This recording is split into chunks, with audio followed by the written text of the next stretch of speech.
Olá, seja bem-vindo ao Espaço Aberto para a Saúde, programa que visa levar até vocês informações sobre saúde e qualidade de vida.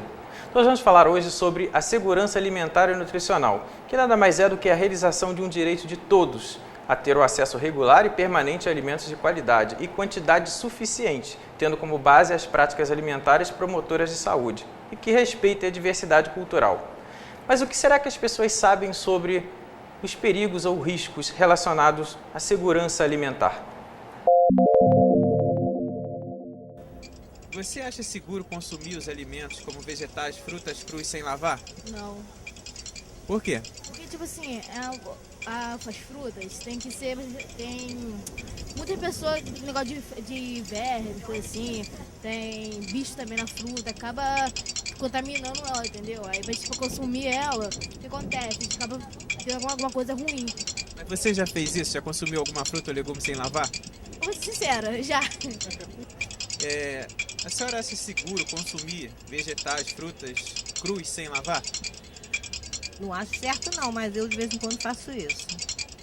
A senhora acha inseguro isso por quê? Porque deve lavar tudo que se come. Olha, eu acho que não, entendeu? Deve ser feito uma limpeza bem específica, também porque eu trabalho em restaurante, então a gente lida muito com isso, né? O alimento ele tem que ser esterilizado, ele tem que ser bem lavado, com cloro, todos os vegetais, entendeu? Para depois ser consumido. Por que isso? Para poder matar todas as bactérias que existem, né? Você não sabe de onde vem aquele legume que você está comprando. Você passa na feira, vê ele ali bonitinho e tal, mas ao chegar em casa, você não sabe de onde é o processo dele, de onde ele veio. Então é necessário para que seja feito isso, para que você não tenha problemas futuros de saúde e tal. Ok, então, obrigado. Segundo o IBGE, a insegurança alimentar tem maior prevalência no Norte e no Nordeste, e em domicílios com crianças. A prevalência de segurança alimentar é maior nos domicílios com moradores adultos. Para falar sobre esse tema, segurança alimentar, nós temos aqui como convidado o professor Dr. Robson Maia Franco, da Faculdade de Veterinária aqui da Universidade Federal Fluminense. Prazer, professor, agradeço a presença. Vamos começar falando um pouco para a gente sobre esses agentes etiológicos causadores de doenças relacionadas à alimentação. Certificadores, boa tarde, amigos, boa tarde. Eu quero dizer o seguinte, etiológico, pode pensar, é qualquer tipo de ser vivo que vai ser transmitido através do alimento ao ingestor. Ou seja, uma bactéria, um vírus, um protozoário, são elementos que vão estar inseridos no alimento, quando esse alimento não é bem manipulado, bem processado, bem obtido, e o que vai acontecer? Na ingestão, o organismo tem uma reação específica de eliminar este micro-organismo, e aí, com isso, vai adquirir os sintomas. Mas também, esses agentes etiológicos são aqueles que vão caracterizar toda uma sintomatologia quando o ingestor tem ou não uma rigidez orgânica para que possa responder àqueles processos que fazem mal ao organismo. Vai depender também do próprio sujeito, se ele está fraco, digamos assim, tem susceptibilidade, ele pode pegar, uns pegam, outros não. Na realidade, se eu consumo um alimento com uma carga bacteriana ou qualquer substrato que seja patogênico para mim, pode não ser para você. Por exemplo, indivíduos como eu, já com uma certa idade, cabelos brancos, mas você jovem como está aí, teria uma maior resistência. Então, vai depender muito da imunidade. Geralmente, os agentes etiológicos atacam mais quem? Crianças até 5 anos de idade e idosos, indivíduos de faixa etária extrema. Mas também acontece o quê? Em indivíduos que são imunodeprimidos, portadores de HIV, pessoas que têm hábitos alimentares não saudáveis, indivíduos estressados, indivíduos que são alcoólatras ou até mesmo usuários de drogas. Porque são substâncias que fazem que caia a imunidade. E caindo a imunidade, o indivíduo é muito mais afetado do que aquele que tem uma normalidade orgânica. É interessante, professor. E quais são os principais problemas relacionados à segurança alimentar aqui no Brasil? Olha, se nós fôssemos falar sobre isso, não escute, né? Se ele mais adequado, ou então vejam. A insegurança alimentar são tantos os fatores que interferem, mas vou tentar fazer uma sinopse daquilo que mais acomete. Primeiro, a responsabilidade dos órgãos fiscalizadores é fundamental. Não adianta nada você ter um alimento, não saber processar, se não existe um órgão fiscalizador que vá orientar, não só punir, orientar. Então é um problema fundamental é esse, que são os órgãos de inspeção e os órgãos de vigilância sanitária, isso em nível estadual, municipal ou federal. Muito bem. Porém, há que ter uma orientação desde que se comece a ter onde? A produção do alimento no local de origem. Por exemplo, as boas práticas agropecuárias. Se você tiver uma produção de gado que não tenha uma água de qualidade, não é vacinado, alimentação de qualidade, esse animal vai ser portador de N doenças que são chamadas de zoonoses, que passam dos animais para os homens. Porém, também, e alimentos vegetais? Se eu não tenho uma terra adubada, um controle dos meus nutrientes do solo, esse alimento também pode sair não só nutritivamente inadequado, mas também o quê? Contaminado pelo próprio adubo de má qualidade. Vamos supor, sabe-se que existe uma doença chamada listeriose, em que ela habita onde? Ela está presente em esterco animal. E aí, ao ficar nos emblicamentos dos vegetais, se não forem bem lavados, a importância de lavar os vegetais, lavarem muito bem, o que vai acontecer? Ela vai causar a listeriose num ser humano, que é muito comum em mulheres grávidas, que é uma outra categoria de pessoas que têm o quê? Uma sensibilidade orgânica. Isso são os elementos. Pode ser adquirido que a colibacilose, a diarreia frequente aí, um alimento contaminado pela Escherichia coli. Hoje vocês sabem que tem a O157H7, que é o grande problema mundial, está ligado que é a carne bovina mal cozida. Por quê? O bovino é o reservatório da Escherichia coli O157H7. Isso são alguns dos exemplos. A salmonelose, que vem do tempo, milênios da salmonela aí causando problema, e que as galinhas são o quê? Portadoras assintomáticas. As aves são portadoras assintomáticas. Os frangos são portadores assintomáticos. E o que acontece?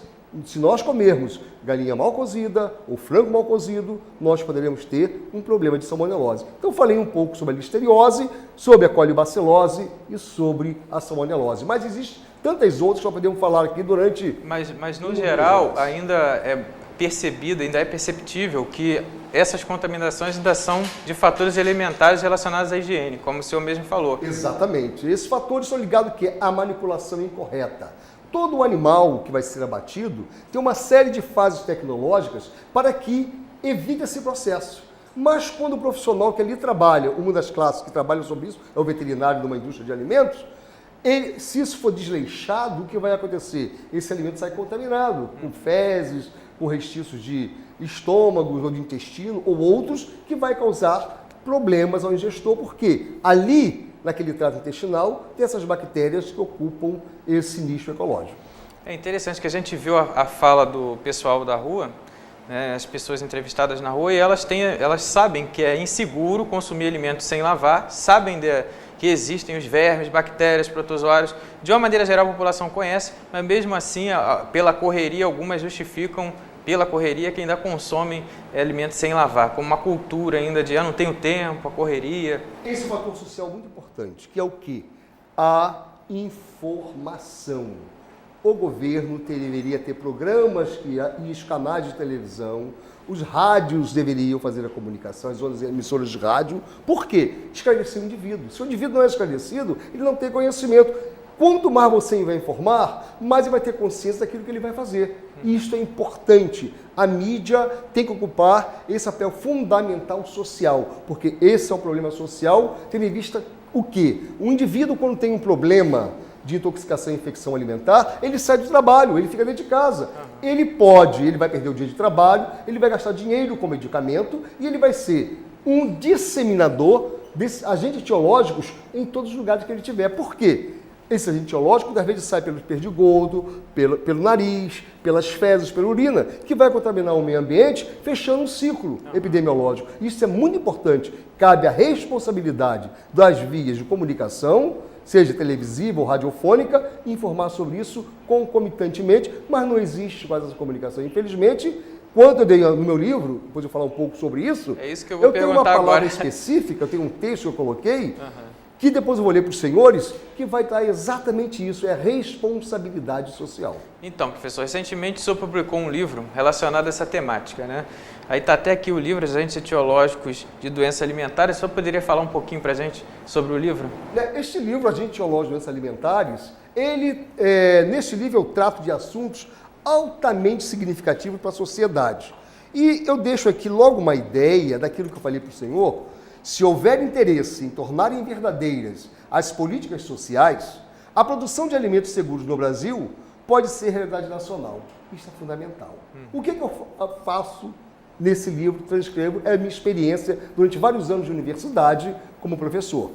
É mostrar, na realidade, a qualquer tipo de ingestor, seja ele de qualquer nível social, de qualquer raça, de qualquer espécie, de qualquer cultura, como você falou no início do programa, pelo conceito da FAO, que a importância que temos que dar a este tipo de comportamento, a este tipo de atitude que devemos ter. Porque às vezes um tipo de agente etiológico, ele ocorre mais numa área, né, geográfica do país do que em outras. Você falou muito bem. Na realidade existem agentes etiológicos endêmicos. Estou numa pesquisa nova agora sobre combustível de produtos de origem animal e isolei alguns sorotipos de Escherichia coli que são próprios do Rio de Janeiro. Se você for para o norte, nordeste, outras regiões do sudeste, terá outro tipo de microbiota, de micro-organismo que pode causar um problema. Por quê? É hábito alimentar diferente, manuseio diferenciado, resistência orgânica diferenciada, temperatura ambiental diferenciada e com isso, como cada micro-organismo é capaz de ter especificidade de crescimento, você vai ter o quê? Em vários locais, esse tipo diferenciado de bactérias ou de vírus ou protozoários que podem predominar.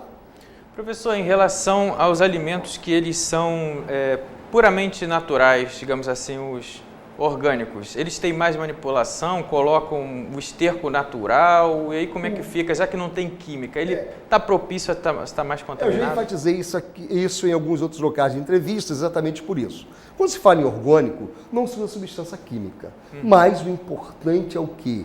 Tem que usar a esterqueira, ou seja, ou o biodigestor, que são processos pelos quais o indivíduo que estiver trabalhando, vai colocar aquele resíduo de animal, que são as fezes, ela sofrerá fermentação. E nesta fermentação, essas bactérias, vírus, eumintos ou protozoários serão destruídos. Contudo, se esse processo não acontecer, colocar fezes in natura de bovino, de suíno, ou de equino, ou de aves, essas bactérias ali não vão ser destruídas e vão permanecer onde? Naquele solo que vão contaminar aqueles alimentos que são tidos como orgânicos. Então, o primeiro processo é o tratamento do solo, é o tratamento do adubo que vai ser colocado, adubo natural. Se isso não acontecer, não adianta. Um amigo meu, da própria universidade, quis fazer clorofila. E o que aconteceu com ele? Ele fez clorofila, mas adubou no quintal dele com esterco de galinha, esterco virgem, como se fala. Levou para o laboratório para analisar. Chegando lá que eu olho, tinha mais de 100 mil coliformes fecais por ml da clorofila.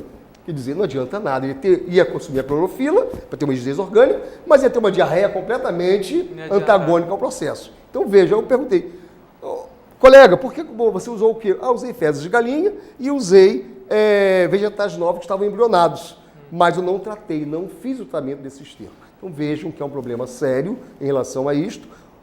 Por esse trabalho que dá, geralmente o alimento orgânico é um pouco mais caro, mas a responsabilidade tem que ter do produtor em relação a isso, ou um técnico orientando esse trabalho, que é fundamental.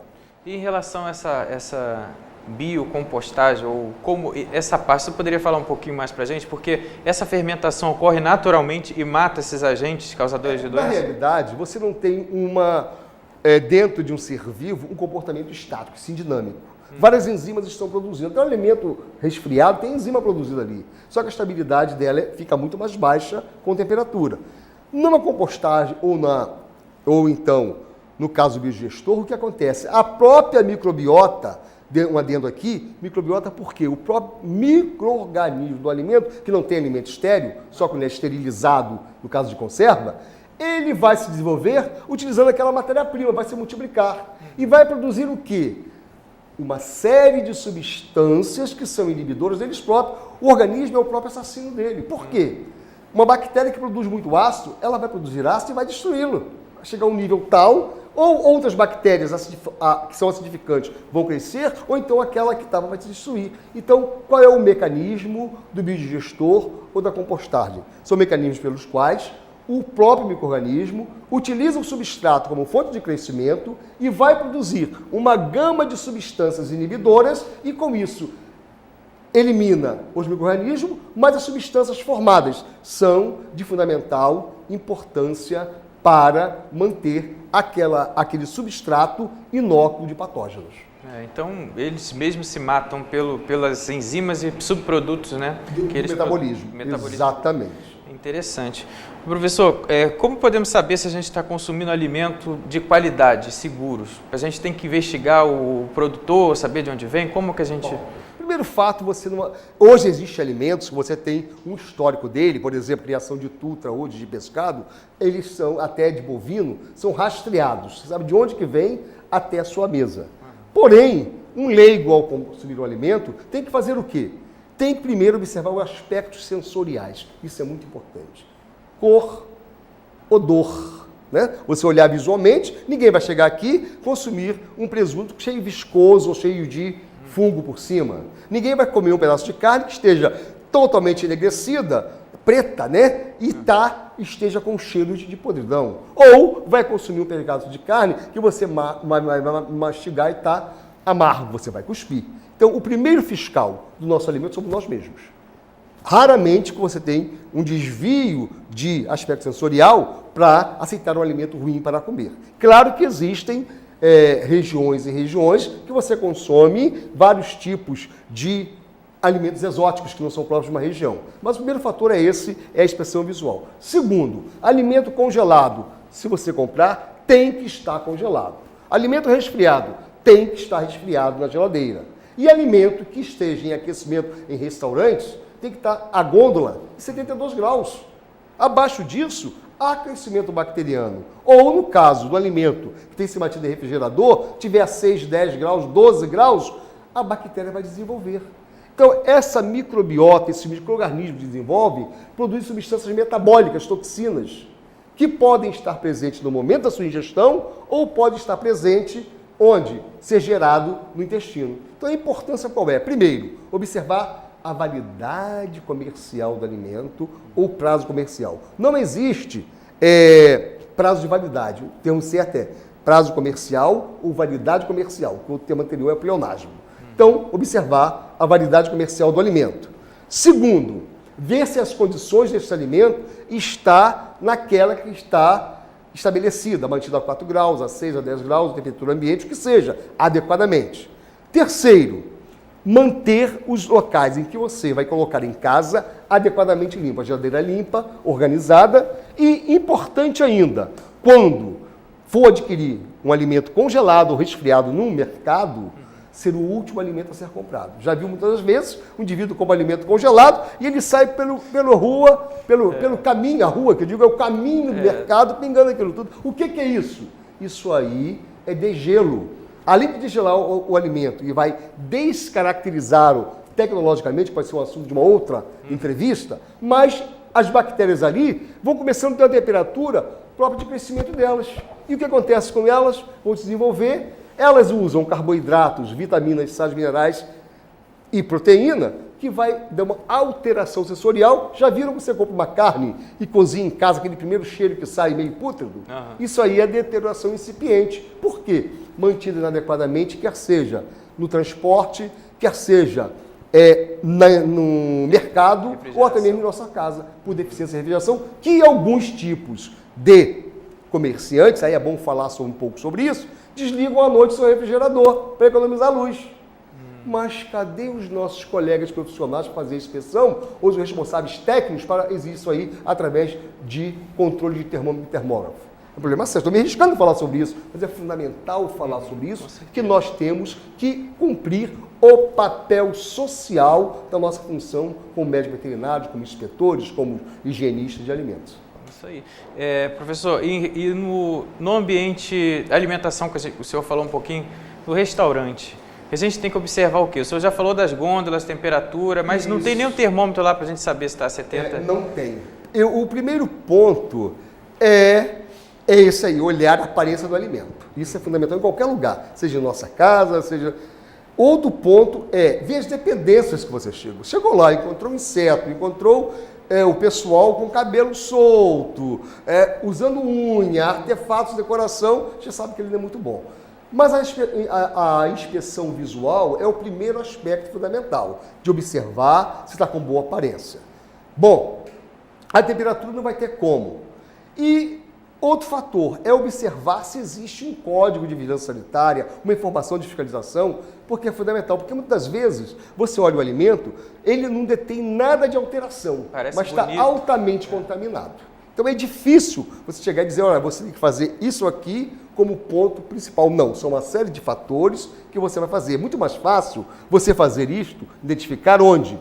Quando o alimento é cru. Mas depois dele cozido, só com alteração incipiente, muito grande, é que você vai dizer. Ou então, se você sentir um odor que não seja assim característico, sui generis, você vai dizer logo, não, isso aí não está bom. Mas é bastante difícil, mas o importante é consumir este alimento dentro daquele horário de venda. Tem alguns estabelecimentos comerciais que colocam assim, self-service, até 12 horas um valor, até 14 horas outro valor. Por que isso? Porque esses alimentos podem ficar expostos no máximo 2 a 4 horas. Passando disso, eu vou pegar, estou conversando com você, cai um perdigoto lá. O outro vem da rua, não lavou as mãos. E vai se multiplicando. Aquele indivíduo que comprar por mais barato à tarde, vai possivelmente pode ter um problema Mais de intoxicação e infecção alimentar pela contaminação. Além da temperatura, aerossóis que contaminam, manipuladores que contaminam. Essa parte do perdigoto, eu sempre prestei atenção nisso. Já Eu acho viu interessante. isso? A pessoa fica falando enquanto está tirando a comida. É a mesma coisa no aniversário. E o manuseio dos pratos também. O manuseio dos pratos. Pessoas Os especiais. pratos devem estar aquecidos na hora que você pegar, não estar frios. E estar secos e aquecidos. Os talheres também. Então, são pontos fundamentais. Isto é muita exigência? Não. Orientei uma tese de doutorado agora, que vai ser defendida daqui a 2 ou 3 meses com a doutora Graça da Faculdade de Nutrição, que é exatamente sobre isso. Os pontos críticos de controle que devem ser observados em restaurantes para minimizar a transmissão de agente etiológico de doenças alimentares para os gestores. Interessante. E o senhor estava falando sobre aquele degelo no ambiente do supermercado. Eu fiquei pensando um pouco sobre a quantidade de água que vem, às vezes, dentro de frango. Na realidade, tem um ponto importante. Até a legislação do RISPOA, que é Regulamento Industrial da Inspeção Sanitária de Produto de Origem Animal, permite esse percentual. Mas isso é permitido, dependendo da concentração. Mas o problema é que as indústrias, às vezes, colocam muito mais água do que é permitido. Então você paga água como proteína, paga caro. Sim, mas essa água, essa água vem de onde? Aí que vem. Todo estabelecimento, nós vamos alongar bastante a nossa conversa hoje. Senhores espectadores, vocês vão ficar impressionados dando informação. Mas vamos lá. Todo estabelecimento comercial deve ter, antes de estar em habites, ter uma água para abastecer abastecimento tem que ser uma água potável, ou seja, livre de bactérias patogênicas e minerais tóxicos. E cada estabelecimento desse, a cada 3 meses, deve ter analisado essa água. Então, essa água tem que ser de qualidade. Se não for, é porque o responsável técnico não está cumprindo a sua função ou os órgãos inspecionadores também não estão cumprindo a sua função. Mas, na realidade, tem que ser de qualidade. Mas isso é um ponto principal. Água de qualidade, microbiológica e físico-química. Bom, segundo ponto principal, não ter mais água do que o permitido. Porque aí você está pagando água ao invés de proteína. Exatamente. E outro ponto importante é o descongelamento. O descongelamento ele deve ser lento e não rápido. Por quê? Vocês devem saber assim aleatoriamente, que no congelamento formam cristais de gelo. Então existe uma faixa de mais ou menos 0,5 a mais 0,5, formam cristais. Esses cristais furam o quê? A proteína, a carne, a célula muscular. E aí o que vai acontecer? Quando descongela rapidamente, perde vitaminas, sais minerais. Aquele alimento deixou de ter uma constituição proteica, vitamínica boa e passa a ser ruim. Então, por isso, não se deve descongelar no meio ambiente. O ideal é descongelar uma carne em nossas casas, qual é? Na geladeira. Enquanto de nós colocamos o quê? A geladeira e a carne, à noitinha, lá em cima da pia, ou então 2, 3 horas antes, e a qualidade não fica muito boa. Aí não dá. A gente vai agora para nosso quadro sobre perguntas por e-mail, tá? Então mandem perguntas para a gente, espaçoabertosaude@gmail.com. Vamos então, agora professor, papum, que a gente tem o tempo. A Bárbara Dias, ela pergunta quais os sintomas que os alimentos contaminados podem causar no nosso organismo. Ela é do Rio de Janeiro. A gente já falou um pouco, né? Mas sumário. Isso, o principal sintoma, vamos ser bem breve para não trabalharmos a apresentação. O primeiro sintoma vai ser a diarreia. Porque todo tipo de alimento que vai ser ingerido vai acabar, passou pelo estômago, chegou no intestino, o intestino vai ter uma reação para expulsar as bactérias contaminantes, como também os metabólitos. Mas os sintomas são diarreia, náuseas, vômitos, pode acontecer hipertermia, que é a febre, e dores abdominais. Em alguns casos, quando muito mais sequelante, pode ter distoma neurológico, mas não é o caso de imediato, como a Bárbara falou.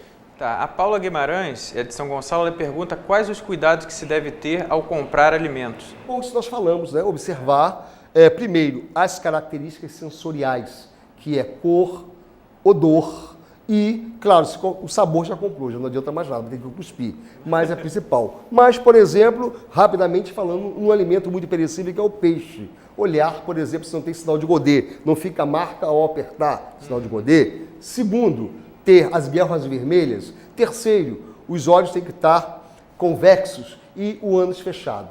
Esse tipo de característica é fundamental para o pescado.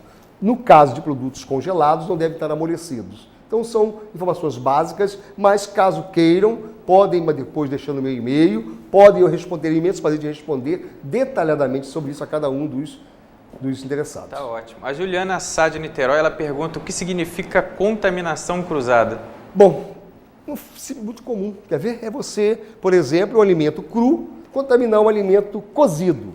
Você ter uma faca, cortar uma carne crua e em seguida cortar um pão ou uma salada sem lavar essa faca. É contaminação cruzada. É um fato comum. Como, por exemplo, também você contaminar a mesa ou um prato cortando e depois usar esse prato para comer sem fazer a lavagem com água e sabão adequada. Interessante. A Ludmila, do Rio de Janeiro, Ludmila Costa, ela pergunta, o cozimento e a fervura matam os micro-organismos presentes nos alimentos? Existem dois tipos de micro-organismos presentes. São os vegetativos e os esporulados.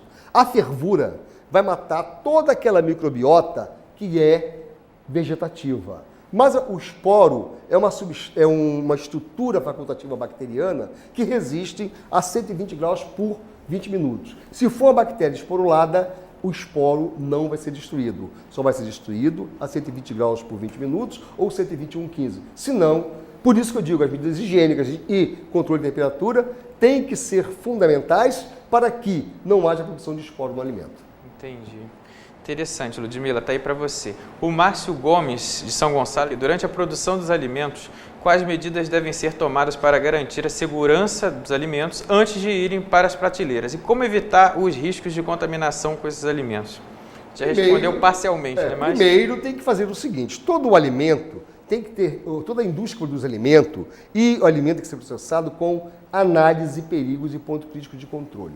Esse perigo de controle, esse APCC que se chama, pode ser feito por nós também em nossa casa, que é o quê? Minimizar os fatores contaminantes. Então, se você minimizar, deixar o alimento coberto, só comprar alimento coberto, não comprar alimento com embalagens furadas, não comprar alimento com embalagens estufadas, já é uma grande segurança. Ou queijos mofados, a não ser queijos específicos, tem o mofo específico, né, o camembert e roquefort, mas isso aí você consegue minimizar. E em casa, como fazer?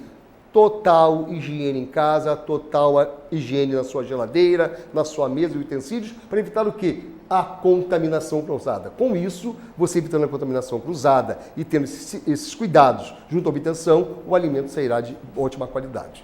Desde, claro, que eu venha obtido isso de um animal que foi abatido com saudável, com inspeção veterinária, com uma série de fatores de rigidez que são obrigatórios por lei em todo o mundo, não é só no Brasil não. Em relação aos vegetais, professor Robson, a alface, por exemplo, como deve ser limpo a alface em casa? Primeiro, lavar de água corrente potável. Não adianta pegar a alface, que é hidropônica, e lavar com uma água contaminada com coliforme. Depois, desembricada, soltar as folhas, colocar em imersão com água com hipoclorito. A água com vinagre tem menor ação, porque o hipoclorito vai combater as bactérias gram-positivas e gram-negativas, que são Escherichia coli, Staphylococcus e outras, para reduzir essa carga bacteriana. 15 minutos são suficientes, você vai tirar e vai consumir, não tem problema algum. Mas hoje existe, se você não quiser fazer isso com diluição, tem pastilhas específicas de cloro. Para cada litro você coloca uma pastilha e você consegue manter essa E essa pastilha inocuidade. equivale a mais ou menos a quantos ml de solução de hipoclorito? Geralmente em torno de 0,02 ppm, parte por milhão. Então seria o que para dona de casa que está Dona de assistindo casa a tem a gente? ideia, uma colher de sobremesa para cada litro de água. Isso aí. Professor, em sua opinião, qual o grande desafio aqui no Brasil quando se fala em segurança alimentar? Primeiro, um programa de trabalho, como eu falei sobre isso, levar com seriedade os programas sociais. Segundo, comunicação das empresas responsáveis por comunicação de orientar o consumidor. Terceiro, a responsabilidade dos produtores de alimentos. Outro fator importante, a responsabilidade nossa, veterinários, pessoas ligadas à produção de alimentos, nutricionistas, para que possamos ter um alimento lícito. E outra informação importante, nós deveremos exigir o que compramos, porque muitos de nós ficamos com medo de falar alguma coisa em mercado, em algum lugar, por vergonha. Não, é um direito do consumidor exigir aquilo que é bom. E se o estabelecimento estiver ruim, as condições de comercialização, o alimento estiver ruim, fazer a comunicação e cobrar. É isso aí, né? Então a gente muitas vezes está pagando, mas não quer reclamar, mas tem todo o direito, né? A gente tem o direito de saber. E aí ficou essa dica também do professor Robson sobre a limpeza principalmente dos vegetais folhosos. Então, a gente esteve hoje aqui com o professor Robson Maia Franco, professor doutor da Faculdade Veterinária da Universidade Federal Fluminense, e a gente falou sobre segurança alimentar. E a gente agradece ao professor Robson, a toda a equipe, aos nossos apoios ao programa Espaço Aberto para a Saúde, e até o nosso próximo encontro.